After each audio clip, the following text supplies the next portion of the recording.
জীবনে এগিয়ে যাওয়ার রাস্তা তোমাকেই তৈরি করে নিতে হবে। অনেকে রাস্তা দেখিয়ে দেবে, কিন্তু সেই পথে তোমাকে হাঁটতে হবে। হ্যাঁ বন্ধু, তোমাকেই হাঁটতে হবে একাকী।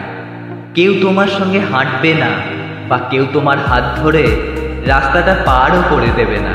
অনেকে বলবে পাশে আছি, অনেকে সাপোর্ট করবে, কিন্তু সেই পথে চলার জন্য একটুও সাহায্য কেউ করবে না।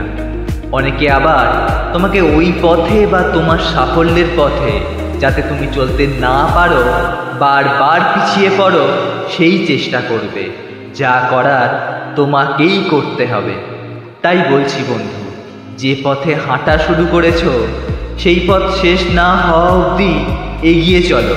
থেমো না, একা হাঁটতে শিখে নাও। কারোর সাহায্য নিয়ে নয়, কারোর সহানুভূতি নিয়ে নয়, নিজেই নিজেকে পজিটিভ রেখে এগিয়ে চলো। দেখবে কেউ তোমাকে আটকাতে পারবে না। সফল তুমি হবেই হবে।